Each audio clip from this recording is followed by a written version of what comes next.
नमस्कार. एज्युनेशन अकॅडमीच्या वतीनं सर्वप्रथम मी तुम्हा सर्वांचं हार्दिक स्वागत करतो.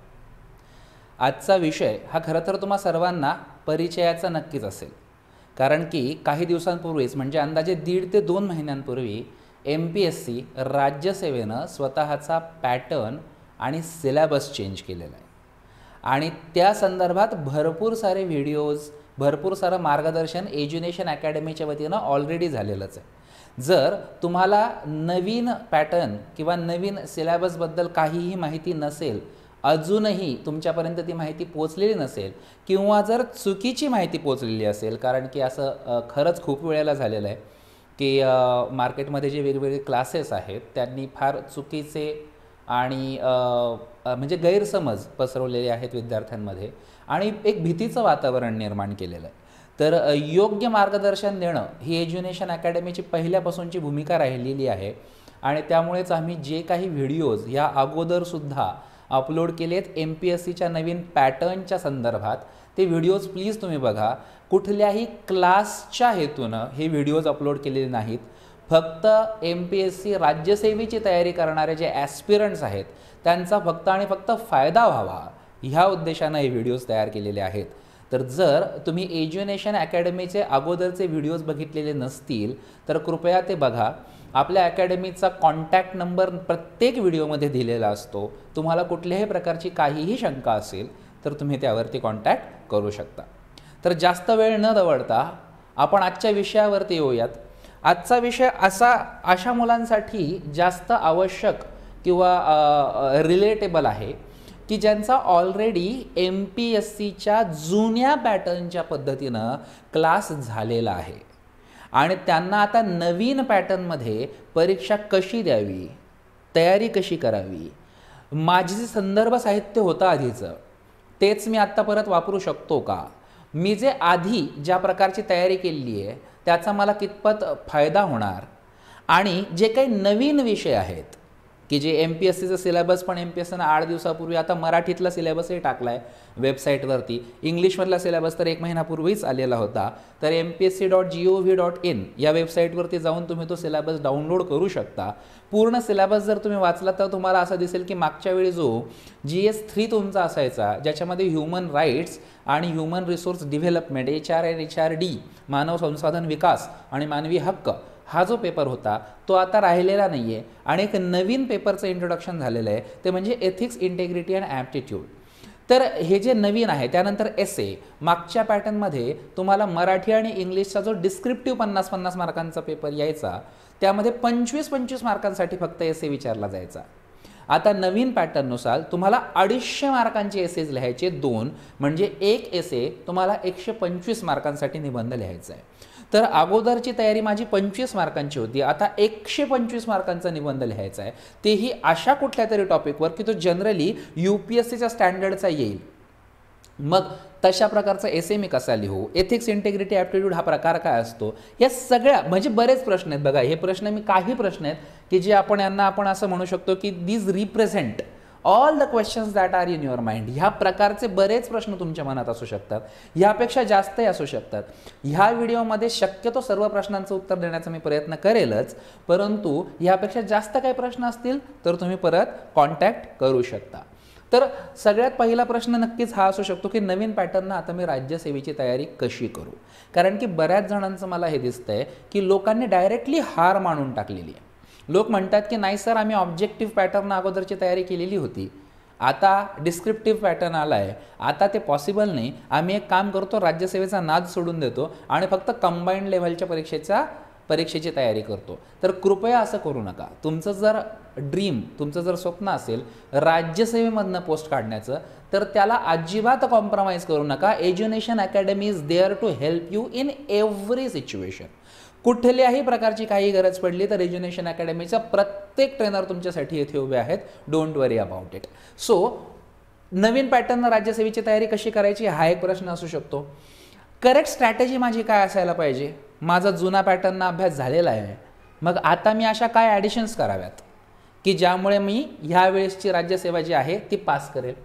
त्यानंतर सगळ्यात इम्पॉर्टंट, ह्या राज्यसेवेमध्ये जर एखादी गोष्ट नवीन पॅटर्ननुसार काही इम्पॉर्टन्स असेल तर तो म्हणजे writing skills, right, because you are expected to write the answers. तुम्हाला आता इथून पुढे उत्तरं लिहायची आहेत. 4 पैकी 1 बरोबर उत्तर सांगायचं नाही, ते फक्त आता प्रिलिमिनरी पुरतं मर्यादित आहे. मुख्य परीक्षेमध्ये तुम्हाला सगळी उत्तरं लिहायची आहेत. तर रायटिंग स्किल्स हे माझे कसे इम्प्रूव्ह होतील हा एक प्रश्न आहे. आणि इम्प्रूव्हमेंट हा जो शब्द टाकलेला आहे जाणीवपूर्वक टाकलेला आहे बघा, राईट. कारण की बऱ्याचदा खूप चुकीचे पद्धतीनं इन्फॉर्मेशन तुमच्यापर्यंत पोहोचवली जाते, ज्यापैकी एक इन्फॉर्मेशन असे असते की नाही रे, रायटिंग स्किल हा आता इम्प्रूव्ह होण्यासारखा प्रकार नसतो, तो बाय डिफॉल्ट जर तुमच्या शाळेमध्ये कॉलेजमध्ये इम्प्रूव्ह झालेले असतील तरच तुम्ही आता करू शकता. अदरवाईज तुम्ही काय करा, ज्या क्लासवाल्यांना UPSC नाही घेता येत, मी मागच्या वेळेस म्हणतो स्पेशल व्हिडिओ अपलोड केलेला आहे, ज्यांना UPSC नाही घेता येत ते आता MPSC पण नाही घेऊ शकत. सो त्याच्यामुळे तुम्ही ज्या क्लासेसमध्ये असाल अजूनही, तरीही जर तुम्ही अजूनही विचार करू शकता, बिकॉज उगीच स्वतःचा वेळ, पैसा आणि एनर्जी वेस्ट करू नका. तुमच्या क्लासमध्ये जर UPSCचे क्लासेस नाही त्याचा अर्थ त्यांच्याकडे MPSCचेही क्लासेस नाहीत, ते तुम्हाला फक्त MPSCची प्रिलिमिनरी किंवा कंबाईंड लेवल एक्झाम शिकवू शकतात. तर मग प्रॉब्लेम हा आहे की त्यांनाच स्वतःला समजत नाही आहे की तुमची रायटिंग स्किल्स, कारण की तुमच्याकडनं रोज काही प्रमाणात प्रश्न लिहून घेणं आणि त्याच्यावरती फीडबॅक देणं, उत्तरावरती फीडबॅक व्यवस्थितपणे देणं हे खूप आवश्यक आहे. आणि ते जर तुमचे क्लासेसमध्ये होत नसेल, जसं की एज्युनेशन अकॅडमीमध्ये आपण पहिल्यापासूनच UPSCच्या मेन्सची टेस्ट सिरीजसुद्धा चालवतो, UPSCच्या बॅचेससुद्धा चालवतो. इथला प्रत्येक ट्रेनर UPSCमध्ये एका सर्टन लेव्हलला इम्प्रूव्ह, सर्टन लेव्हलला सक्सेसफुल झालेला आहे. त्यामुळे रायटिंग स्किल ये तो दाएं हाथ की बात है, राईट, या बाएं हाथ की, whatever that proverb is, right. तर तो एकदमच सोपा विषय असतो जर तुमच्या ते एकदा इम्प्रूव्ह झाले तर, जर तुमच्या ते एकदा डोक्यात असलं तर, राईट. सो त्याच्यामुळे ते तुम्हाला इम्प्रूव्ह करावेच लागतील आणि त्यासाठी खूप वेगवेगळ्या टेक्निक्स असतात. टाईमली फीडबॅक्स दिले गेले पाहिजेत. तुमच्या प्रश्नांमध्ये कोणते शब्द, तुमच्या उत्तरांमध्ये कोणते शब्द टाकायला हवेत, कोणते शब्द गायला हवेत, कुठे डायग्राम असायला हवी, कुठे नसायला हवी, कुठे मॅप असायला हवा, कुठे नसायला हवा, किती मॅप्स किंवा किती डायग्राम्स असायला हवेत, या सगळ्या वेगवेगळ्या गोष्टी ज्या आहेत त्या तुम्हाला करणं भाग आहे. आणि त्या सगळे तुमच्या ट्रेनरनं तुम्हाला सांगणं भाग आहे, त्याशिवाय हे पॉसिबल होणार नसतं. 125 मार्कांचा निबंध नक्की लिहितात तरी कसा, फार मोठा प्रश्न आहे. कारण की या अगोदर आम्ही निबंध लिहायचो ते 25 मार्कांचे असायचे, 25 मार्काचा इंग्लिशचा, 25 मार्कांचा मराठीचा. तर it was an easy task. But now I am expected to write the essay for 125 marks. तर 125 मार्कांचा 1000 ते 1200 शब्दांमध्ये मला एसे लिहायचा आहे, तो नक्की लिहितात तरी कसा. And again believe me, essay writing is a matter of skill. Once more, essay writing हा एक स्किल असतो आणि तो इम्प्रूव्ह करावा लागतो. Essay has to be multi dimensional and therefore I always से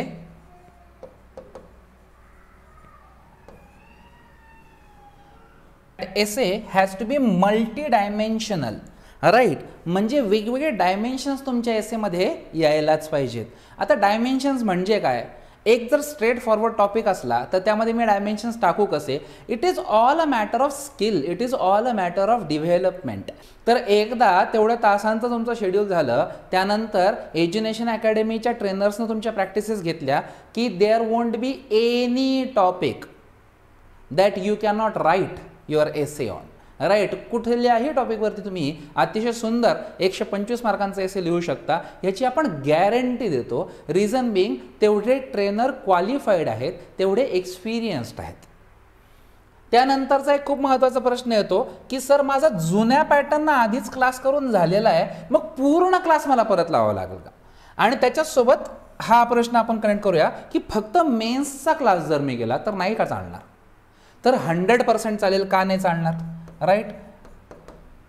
कारण की साधा सरळ विषय, आता प्रत्येक गोष्ट आला कार्टे बेसिसवरती मिळते, राईट. आता तर इवन आपल्या केबलचे चॅनल्ससुद्धा तुम्ही आला कार्टे बेसिसवरती घेऊ शकता. हॉटेलमध्ये गेल्यानंतर मेन्यू पण आला कार्टे असतो. आला कार्टेचा अर्थ काय होत असतो की मला जेवढं लागतं तेवढाच पोर्शन मला मागवायचं आहे, तेवढाच पोर्शन मला कन्झ्युम करायचं आहे. मग जर तुमचा जुन्या पॅटर्ननं क्लास झालेला आहे आणि जर तो व्यवस्थित झालेला असेल, तुमची तयारी चांगली असेल, तर बिलीव्ह मी, तुमची प्रिलिमिनरी जी आहे त्यासाठीची तयारी झालेली आहे यावेळेसच्या सुद्धा. There is no problem at all. प्रिलिमिनरीचा काहीही कन्फ्युजन नाही. तुमच्या मेन्सच्या तयारीची फक्त गरज आहे. मग जर मेन्सच्या तयारीची गरज आहे तर फक्त मेन्सचाच क्लास लावायला काय हरकत आहे. पैसे वाचतात, सगळ्यात महत्त्वाचा विषय म्हणजे वेळ वाचतो. कारण की पूर्ण क्लास करायचा म्हणजे पुन्हा 1 वर्ष इन्व्हेस्ट करायचं. त्यापेक्षा कमीत कमी वेळामध्ये मला जेवढं हवं तेवढंच जर शिकायला मिळालं, माझं जे टॉपिक्स मागच्या पॅटर्न जुन्या पॅटर्नच्या सिलेबसमध्ये झालेले नव्हते ते टॉपिक्स मला शिकवले गेले पाहिजेत. ज्या गोष्टी नवीन पॅटर्नमध्ये एक्सपेक्टेड आहेत, जसं रायटिंग स्किल्स असतील, एसेज असतील, ह्या गोष्टी मला शिकवल्या गेल्या पाहिजेत आणि माझ्याकडनं रोज कुणीतरी रायटिंग प्रॅक्टिस करून घेतली पाहिजे. ह्या सगळ्या गोष्टींची तुम्हाला सध्या रिक्वायरमेंट आहे आणि हे सगळं ऑफकोर्स खूप महत्त्वाचं UPSCच्याच ट्रेनर्सकडनं झालं पाहिजे. व्हाय? बिकॉज आत्तापर्यंत फक्त UPSCच्याच ट्रेनरला हा अनुभव आहे की जो इथून पुढे राज्यसेवेला एक्सपेक्टेड आहे. तर हे सगळं जर असेल तर मी कशासाठी आता पूर्ण क्लास लावावा, पुन्हा 1 वर्ष कशासाठी इन्व्हेस्ट करावं, नवीन कोणते विषय शिकावे लागतील हाही एक प्रश्न असतो. तर त्या सर्व बाबतीत एक खूप क्लिअर कट सोल्युशन आणि खूप अफोर्डेबल की जे सगळ्यांना परवडेल, सगळ्यांच्या फायद्याचं आणि सगळ्यांना पास करायला उपयोगी होईल अशा प्रकारचं एक सोल्युशन एज्युनेशन अकॅडमी तुमच्यासाठी घेऊन येत आहे, जिला आम्ही म्हणतोय राज्यसेवेच्या मेन्सची बॅच. फक्त 8 नोव्हेंबरपासून सोमवारपासून एक बॅच सुरू होतीये जी फक्त मेन्स 2023चे टार्गेटेड असेल. राईट? आता ही जी बॅच असेल हिचं ड्युरेशन किती आहे तर 100 दिवसांची ही बॅच असेल. राईट? आम्ही काही 6 महिने 1 वर्ष तुमचे घेणार नाही, तेवढ्याची गरज नाही, कारण आमचा एक्सपिरियन्स तेवढा आहे आणि आम्हाला गॅरंटी आहे की 100 दिवसामध्ये आम्ही तुम्हाला एवढं तयार करू शकतो की जेवढं बाकीचे लोक कदाचित 1 वर्षातही तयार करू शकणार नाहीत. सो त्याच्यामुळे 100 दिवसांची ती बॅच असेल, फक्त 100 दिवसांची, म्हणजे अराउंड तुम्ही फार तर फार मॅक्सिमम 3.5 महिने गृहीत धरू शकता आणि त्यामधनं आपण 100% रिझल्ट काढण्याचा 100% प्रयत्न करणार आहोत. राईट? आता ही जी बॅच आहे ती MPSCच्या नवीन आणि सुधारित अभ्यासक्रमानुसार आणि पॅटर्ननुसार घेतली जाणार आहे. म्हणजेच काय तर तुमचे जे काय प्रश्न आहेत की मला नवीन कोणते कोणते विषय करावे लागतील, फक्त मीन्स करून नाही चालणार का, किंवा आता ॲडिशनल काहीतरी करण्याची काय काय गरज असते, रायटिंग प्रॅक्टिस कशी करायची, या सगळ्या प्रश्नांची उत्तरं इन डिटेल ह्या बॅचमध्ये करून घेतले जातील. आणि सगळ्यात महत्त्वाचं म्हणजे दैनंदिन उत्तर लेखन सराव, डेली आन्सर रायटिंग प्रॅक्टिस तुमच्याकडनं करून घेतली जाईल. डेलीचा अर्थ शब्दशः आपण घेत नसतो. डेलीचा अर्थ आपण असा घेतो की जेव्हा जेव्हा चॅप्टर संपेल किंवा काही काही वेळेला असं असतं की एखादा मोठा चॅप्टर असतो, जसं समजा parliament is a big chapter, so त्याच्यामुळे त्याच्यातलं एखादं सेक्शन संपलं की त्याच्यावरचे तुम्हाला प्रश्न लगेच दिले जातील आणि त्याच्यावरती तुमच्याकडनं उत्तरं लिहून घेतले जातील. हे कंटिन्युअस प्रोसिजर चालेल. राईट? म्हणजे असं होणार नाही की पूर्ण सिलेबस संपेल आणि शेवटचे 10-15 दिवस तुमच्याकडनं फक्त उत्तर लिहून घेतलं जाईल. अजिबात नाही. बरं, दुसरं, ही काय फक्त आन्सर रायटिंगची बॅच नाही आहे. आहेत काही क्लासेस मार्केटमध्ये की जे फक्त तुम्हाला प्रॉमिस करताय आन्सर रायटिंगची बॅच देणार, पण तसं नाही चालणार ना सर. आन्सर रायटिंगची बॅच जरी दिली तुम्ही तरी असे कितीतरी टॉपिक्स आहेत, अशा कितीतरी गोष्टी आहेत की ज्या तुमच्या प्रिलिमिनरीच्या सिलेबसमध्ये किंवा मागच्या पॅटर्नमध्ये कव्हर झालेल्या नाही आहेत. मग ते डिटेल्स तुम्हाला अगोदर मुलांना द्यावे लागतील आणि त्यानंतरच तर तुम्हाला आन्सर रायटिंग करून घ्यावी लागेल. सो त्याच्यामुळे फक्त आन्सर रायटिंगची बॅच लावून आणि 6 महिने 1 वर्ष स्वतःचं घालवून त्याचा काही उपयोग नाही. तुम्हाला एक अशा बॅचची गरज आहे की जिथे तुम्हाला शिकवलं पण जाईल, जे तुमचं जुन्या पॅटर्नमध्ये नाही झालेलं ते सगळं शिकवलं पण जाईल आणि त्याच्यानंतर त्याच्यावरती आन्सर रायटिंग हे करून घेतली जाईल. मग ह्या बॅचमध्ये एज्युनेशन अकॅडमी कशा प्रकारे तुमच्याकडून तयारी करून घेणार आहे जरा बघूयात. तर बघा, एवढ्या सगळ्या गोष्टी आहेत की त्या तुम्हाला या बॅचमध्ये शिकवल्या जाणार आहेत. I am telling it again and again. ह्या गोष्टी शिकवल्या जाणार आहेत. क्लासरूम ट्रेनिंग प्रोग्राम सारखं, जसं सध्या मी तुमच्या समोर उभा आहे तुम्हाला सगळ्या गोष्टी एक्सप्लेन करतोय, तसा टॉपिक घेतला जाईल, तो पूर्ण शिकवला जाईल. ही फक्त आन्सर रायटिंगची बॅच नाहीये. अजिबात वेस्ट करू नका पैसा फक्त आन्सर रायटिंगची बॅच लावून. व्यवस्थित आधी शिकून घ्यायची आवश्यक आहे आणि बघा तुम्हाला काय काय शिकायचंय. या बॅचमध्ये काय काय शिकवलं जाईल. पहिली गोष्ट, 250 मार्कांचा एसेचा पूर्ण पेपर शिकवला जाईल. पूर्ण 250 मार्कांचा एसे कसा लिहितात इथपासून ते रायटिंग प्रॅक्टिस करून घेतल्यापर्यंत सगळ्या गोष्टी पूर्णचे पूर्ण एसे मॉड्यूल घेतल्या जाईल. पूर्णचे पूर्ण GS4 घेतला जाईल, that is ethics, integrity and aptitude, ज्याला मराठीमध्ये आपण नीतिशास्त्र, सचोटी आणि अभियोग्यता असं म्हणतो. पूर्ण पेपर शिकवला जाईल. हा तर पूर्ण पेपर शिकवला जाईल. एसे आणि एथिक्स हे 2 पेपर्स पूर्ण शिकवले जातील. म्हणजे हे झाले 500 मार्क. राईट, कारण की जुन्या पॅटर्नमध्ये तुम्हाला हे नव्हतं, एथिक्स पण नव्हतं आणि त्याच्यानंतर एसेही 250 मार्कांचा नव्हता. सो आता आपण हे एज्युनेशन अकॅडमीच्या ह्या बॅचमध्ये तुमच्याकडनं पूर्ण करून घेणार. त्यानंतर बघा GS1 मधले काही टॉपिक्स आहेत, जसं की post independence consolidation and reorganisation within the country, म्हणजेच त्याला आपण म्हणतो स्वातंत्र्योत्तर भारताचा इतिहास. मी सोप्या भाषेत लिहिलं, इन डिटेल फार मोठा टॉपिक आहे तो लिहिलेला. तर जो पोस्ट इंडिपेंडन्स हिस्ट्री आहे इंडियाची, ती तुम्हाला जुन्या पॅटर्नमध्ये खूप लिमिटेड शिकवलेली होती, कारण जुन्या पॅटर्नमध्ये तो खूप लिमिटेड सिलेबसच होता.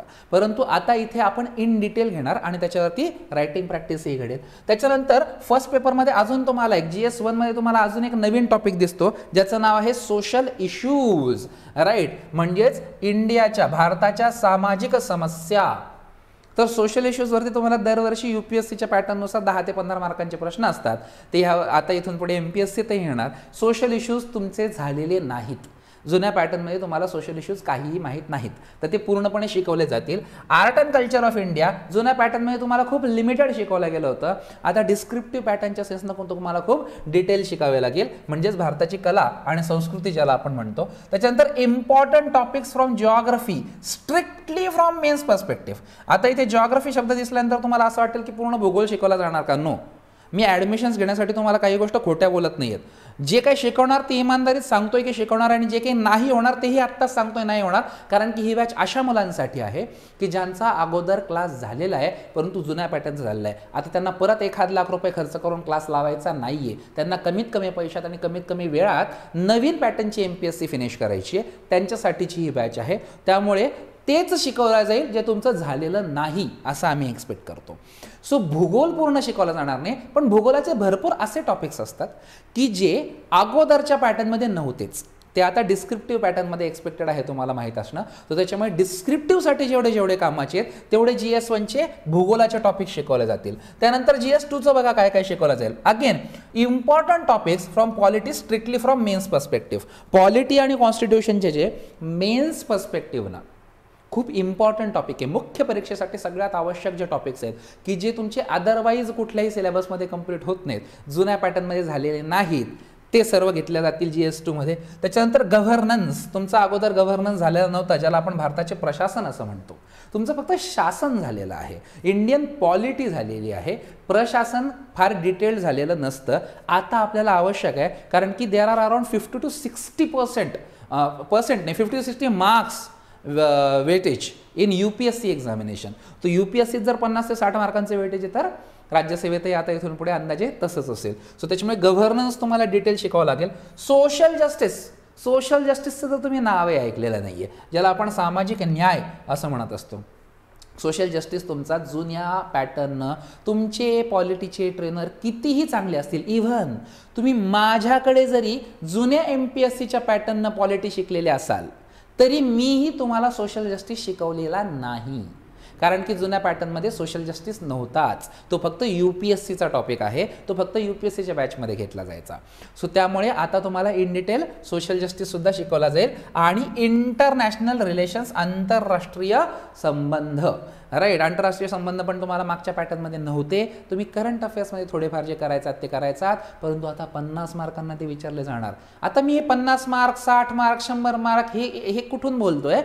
हा ट्रेंड ॲनालिसिस आहे. UPSC आजपर्यंत त्या वेटेजनं प्रश्न विचारते, म्हणून मी एक अंदाजे तुम्हाला हे सांगतो की MPSC पण विचारेल. आता तुमचे जे ट्रेनर्स असतील जे फक्त MPSC आत्तापर्यंत जर त्यांनी केलेले असेल तर त्यांना हा अंदाजच नाही आहे. सो त्याच्यामुळे ते एखाद्या वेळेस असंही होईल की ते क्लास तर घेत आहेत तुमचा, परंतु ते इंटरनॅशनल रिलेशन्स तुम्हाला इतकं 1 महिना शिकवत बसताय की ज्याचं फक्त 50 मार्कांचं वेटेज आहे, आणि गव्हर्नन्स तुम्हाला शिकवायला त्यांनी फक्त 2 दिवसांमध्ये आणि त्याचं वेटेज 70 मार्कांचं होतं. तर हा कन्फ्युजन तेव्हा होईल की जेव्हा UPSCचं बॅकग्राऊंड नसेल. सो त्यामुळे choose your Guru very wisely. Right, त्यानंतर important topics from economics. GS3 जो आहे आपला मेन्स पर्स्पेक्टिव्हनं अगोदरच्या पॅटर्नमध्ये इकॉनॉमिक्सचं तुमचं जे काय झालेलं नाही आहे ते टॉपिक्सची आम्ही लिस्ट काढलेली आहे. ती लिस्ट बॅचमध्येच तुम्हाला दिली जाईल सुरुवातीलाच पहिल्याच लेक्चरमध्ये, आणि तेवढे टॉपिक्स तुम्हाला इन डिटेल शिकवले जातील इकॉनॉमिक्समधले सुद्धा. म्हणजे बघा, जे रेग्युलर सब्जेक्ट्स आहेत पॉलिटी, जिओग्राफी, इकॉनॉमी, की जे तुमच्या अगोदर झालेले असायला पाहिजेत आणि ते आता आम्ही नाही घ्यायला हवे, तेही आम्ही घेतोय, फक्त ते डिटेल पहिल्यापासून नाही घेतले ना, फक्त असे असेच टॉपिक्स आणि असे असेच डिस्कशन्स घेतले जातील की जे मेन्स पर्स्पेक्टिव्ह नाहीत. ओके. त्यानंतर इंटरनल सिक्युरिटी ऑफ इंडिया GS3चाच पार्ट आहे आणि डिझास्टर मॅनेजमेंट GS3चाच पार्ट आहे. हे दोन्ही टॉपिक्स तुम्हाला जुन्या राज्यसेवेमध्ये नव्हतेच. सो त्याच्यामुळे तुम्हाला इंटरनल सिक्युरिटी ऑफ इंडिया आणि डिझास्टर मॅनेजमेंट या दोन गोष्टी झालेल्या नाही आहेत, तर त्याही इन डिटेल शिकवल्या जातील. आता तुम्ही म्हणाल की एकच गोष्ट इंग्लिशमध्ये आणि मराठीमध्ये असं का लिहिलंय? Reason being this batch is bilingual. म्हणजे काय? बायलिंग्वलचा अर्थ द्वैभाषिक, द्विभाषिक की द्वैभाषिक, राईट. सो म्हणजे ही बॅच, जसं मी आत्ता बोलतोय इन शॉर्ट, की I am speaking something, I am talking something in English also and explaining the same thing in Marathi also. मी प्रत्येक गोष्ट इंग्लिशमध्ये बोलतोय आणि तीच गोष्ट नंतर मराठीतही एक्सप्लेन करतोय. Same thing will happen in the batch, right. बॅचमध्ये जर तुम्ही इंग्लिश मीडियममध्ये प्रिपेअर करणारे असाल तरीही this batch is ideal for you, आणि जर तुम्ही मराठी मीडियममध्ये प्रिपेअर करणारे असाल steel this batch is ideal for you. He batch तुमच्यासाठी अतिशय योग्य आहे. आणि फॉर्च्युनेटली एज्युनेशन अकॅडमीचे सर्व शिक्षक हे UPSCचे असले तरी पण सर्व महाराष्ट्रातले असल्यामुळे त्यांना मराठी आणि इंग्लिश या दोन्ही भाषा खूप कम्फर्टेबली बोलता येतात. सो हा एक बेनिफिट आहे की जर तुम्ही मराठी मीडियममध्ये प्रिपेअर करत असाल, फक्त एवढंच आहे की तुम्हाला ज्या नोट्स मिळतील त्या मराठीतल्या मिळतील, आणि जे इंग्लिश मीडियममध्ये प्रिपेअर करत असतील त्यांना नोट्स ज्या असतील त्या इंग्लिशच्या मिळतील, आणि तुम्हाला शिकवणी जी असेल, एक्सप्लेनेशन जे असेल, ट्रेनिंग जी असेल ती इंग्लिश आणि मराठी दोन्ही भाषांमध्ये असेल. म्हणून मी दोन्ही भाषांमधला सिलेबस लिहिला. Plus do not forget this, daily answer writing practice पण होणार. Compulsorily daily answer writing practice तुमची होणार. टॉपिक संपला, चॅप्टर संपला की आन्सर रायटिंग प्रॅक्टिस. डेलीचा अर्थ एक्झॅक्टली रोज असा घेऊ नका, डेलीचा अर्थ chapter wise. It is depending on how the trainer goes, right. तर त्या फ्लोनं ती आन्सर रायटिंग प्रॅक्टिस तुमची होणार आहे. So in short I repeat, तुम्हाला ह्या बॅचमध्ये, ही बॅच पहिली गोष्ट कुणासाठी आहे तर अशा प्रत्येकासाठी ज्यानं जुनी अगोदरच्या पॅटर्ननुसार राज्यसेवेची बॅच कुठल्या तरी क्लासमध्ये केलेली आहे, त्याचं व्यवस्थित तयारी केलेली आहे आणि आता ते कन्फ्युज्ड आहेत की आता परत मला पूर्ण क्लास लावावा लागेल का, अशासाठी ही बॅच आहे. दुसरं, ह्या बॅचमध्ये मग तुम्हाला नक्की मिळणार काय तर 100 दिवसांची ही बॅच असेल, ज्यामध्ये रोज सकाळी 8 वाजता तुमचं लेक्चर सुरू होईल. रोजचं लेक्चर 2.5 ते 3 तासांचं असू शकतं. सुरुवातीला 2-2 तासांचं असेल, नंतर वेळ वाढवला जाईल, जवळपास 3 तासांपर्यंतचं लेक्चर होईल. 100 दिवस ही बॅच आहे, त्यामुळे तास आम्ही सांगत नाही आहे, कारण की बऱ्याचदा 3 तासांचं लेक्चर होईल depending on the topic. Topic संपल्यानंतर ट्रेनर ते लेक्चर एंड करेल. बॅच ऑनलाईन आणि ऑफलाईन दोन्ही स्वरूपात असेल, त्यामुळे तुम्ही महाराष्ट्रातनं कुठूनही बॅच करत असलात तरी ह्याच क्वालिटीचे इतकेच चांगले व्हिडिओज, इव्हन ह्यापेक्षा चांगले व्हिडिओज, कारण की ते आपण स्वतःच्या ॲपवरती घेतो, एकदम डिटेल्ड ॲनालिसिसनं तुम्हाला दिले जातील. तर ऑनलाईनही करता येईल, आणि औरंगाबाद या ठिकाणी जर तुम्ही येऊन राहू शकत असाल किंवा ऑलरेडी तिथे असाल तर औरंगाबादमध्ये तर तुम्ही ऑफलाईन ही बॅच करू शकता. परंतु ऑफलाईनसाठी आपण फक्त 30 ॲडमिशन्स घेणार. तर ऑफलाईन जर तुम्हाला करायचं असेल तर तुम्हाला लवकरात लवकर तुमचं ॲडमिशन कन्फर्म करावं लागेल, बिकॉज 30च्या वरती आपण ऑफलाईनसाठी ॲडमिशन घेऊ शकत नाही. त्यानंतर ह्या बॅचमध्ये तुम्हाला मिळणार काय तर ह्या बॅचमध्ये तुम्हाला मेन्ससाठी आवश्यक प्रत्येक गोष्ट, मुख्य परीक्षेसाठी आवश्यक प्रत्येक गोष्ट तुम्हाला मिळेल. भरपूर गोष्टी शिकवल्या जातील, जसं essay 250 मार्कांचा, एथिक्सचा पेपर GS4 250 मार्कांचा, हे तर पूर्ण 2 पेपर्स 500 मार्कांचे इन डिटेल शिकवले जातील. प्लस बाकीच्या प्रत्येक पेपरमधले जे छोटे छोटे असे टॉपिक्स आहेत की जे तुमचे जुन्या पॅटर्नमध्ये कव्हर झालेले नाहीत तेही पूर्ण घेतले जातील. ओके. आता ही जी बॅच आहे ती 8 नोव्हेंबर सोमवारपासून पुढे सुरू होत आहे, म्हणजेच 7 नोव्हेंबरच्या आत तुम्हाला तुमचं ॲडमिशन कन्फर्म करावंच लागेल. आणि 8 नोव्हेंबरपासून सकाळी 8 वाजता तुमची बॅच बाय डिफॉल्ट सुरू होणार आहे. जितक्या लोकांचं ॲडमिशन असेल तितक्या लोकांची बॅच सुरू होईल. It is as simple as that. Time जो असेल तो सकाळी 8 वाजेचा आहे. ड्युरेशन 100 दिवस मी अगोदर सांगितलंय. कंडक्ट या बॅचेचा ऑनलाईन प्लस ऑफलाईन दोन्ही असेल, डिपेंडिंग ऑन युअर कन्व्हिनियन्स तुम्ही ती जॉईन करू शकता. आणि लँग्वेज जी असेल ती बायलिंग्वल असेल, इंग्लिश आणि मराठी या दोन्ही भाषांमध्ये ही बॅच घेतली जाईल. आता प्रश्न येतो की सर या बॅचची फीस किती. तर ज्यांना कोणाला इंटरेस्ट आहे त्यांनी ह्या नंबर्सवरती, आता बघा हे डिटेल्स आहेत की ज्यांना कोणाला बॅच लावायची आहे त्यांच्यासाठीचे हे डिटेल्स आहेत. तुम्हाला मिळणार काय, हीच बॅच का करावी? पहिली गोष्ट, मुख्य परीक्षेच्या अनुषंगाने तुम्हाला डिटेल्ड मार्गदर्शन मिळणार आहे. मुख्य परीक्षेशी निगडीत सर्व घटकांचे सखोल लेक्चर्स होतील. असं नाही की फक्त रायटिंग प्रॅक्टिसची बॅच आहे. डेली आन्सर रायटिंग प्रॅक्टिस असेल आणि रेकॉर्डेड लेक्चर लाईफ टाईमसाठी तुमच्याकडे राहतील. म्हणजे जे लोक ऑफलाईन ॲडमिशन घेतील त्यांनाही हे लेक्चर्स मिळतील, ऑनलाईन जे घेतील त्यांनाही मिळतील लाईफ टाईम. त्याला कुठलंही बंधन नाही. तुम्ही कितीही वेळेस ते लेक्चर ऑनलाईन रिपीट करू शकता. ऑफलाईनवाल्यांचाही तो बेनिफिट आहे. Special focus on improvement of language, grammar and writing skills. काही गोष्टी एक्स्ट्रा शिकवल्या जातील की ज्या मी अगोदर सांगितल्या सुद्धा नाहीत, त्या आमच्याकडनं एक्स्ट्रा दिल्या जातात. जसं की काही जणांचं ग्रामर जर खूप खराब असेल, रायटिंग स्किल्स खूप खराब असतील, इव्हन हँडरायटिंग खराब असेल, तर त्या संदर्भात सुद्धा तुमची एक स्पेशल ट्रेनिंग आणि स्पेशल तुम्हाला गायडन्स दिला जाईल. Coaching by experience and dedicated faculties of UPSC batch. Edunation अकॅडमीची UPSC बॅचची जी एक्सपिरियन्स्ड फॅकल्टी आहे तीच सर्व फॅकल्टी ह्या बॅचला सुद्धा उपलब्ध असेल.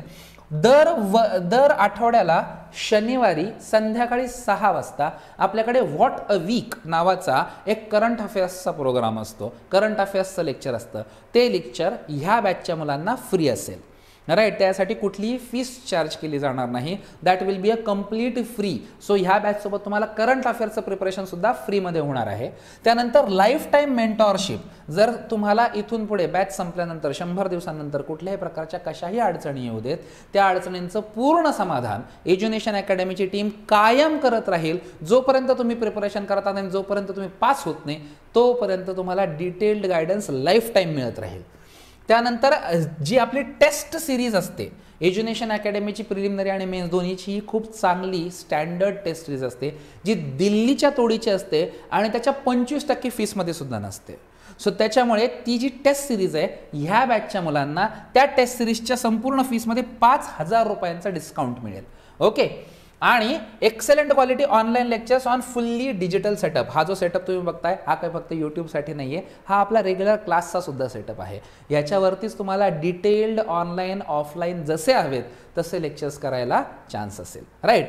सो जर तुम्हाला ही बॅच जॉईन करायची असेल सो प्ले स्टोअरवर जाऊन तुम्हाला एज्युनेशन अकॅडमी UPSC MPSC असा सर्च टाकायचं आहे. एज्युनेशन अकॅडमीचं ॲप तुम्हाला डाउनलोड करायचं आहे आणि त्या ॲपमध्ये गेल्यानंतर MPSC मेन्सची बॅच जी आहे त्याची लिंक तुम्हाला मिळेल आणि त्या लिंकवरती जाऊन तुम्हाला ती बॅच जॉईन करता येईल. तिथे पेमेंट करून ऑनलाईन सिक्युअर्ड पेमेंट आहे. There is no problem at all. Right. आणि जर ह्यामध्ये कुठल्याही प्रकारची अडचण आली तर तुमच्याकडे इथे नंबर्स दिलेले आहेत. राईट. ह्या नंबर्सवरती तुम्हाला कॉल करायचा आहे. दोन्हीपैकी कुठल्याही नंबरवरती आपण कॉल करू शकता ॲडमिशनच्या अगोदर. आणि तुम्ही या बॅचची अजून डिटेल इन्फॉर्मेशन जर तुम्हाला हवी असेल तर ती घेऊ शकता. जर ॲप किंवा लिंकमधून ॲडमिशन घेताना काही अडचण होत असेल तर त्याहीसाठी म्हणजे कुठल्याही कामासाठी तुम्ही या नंबर्सवरती कॉल करू शकता. जर स्वतः ऑफलाईन व्हिजिट करायची असेल तर पत्ता आहे एज्युनेशन अकॅडमी उस्मानपुऱ्यामध्ये संत एकनाथ रंगमंदिराच्या पाठीमागे आपलं ऑफिस आहे, आपला क्लास आहे आणि त्या क्लासमध्ये येऊन आपण कुठल्याही प्रकारची इन्क्वायरी करू शकता. आणि जर ऑफलाईन ॲडमिशन घ्यायचं असेल तर इथे येऊन स्वतः ॲडमिशन घेऊ शकता. आम्ही फेसबुक, इंस्टाग्राम, यूट्यूब या तिन्ही प्लॅटफॉर्मवरती अवेलेबल आहोत. तिथे मेसेज करू शकता. No problem at all. So I wish you all the best and I hope to see you on 8th of November, that is Monday, in this particular batch. Thank you so much.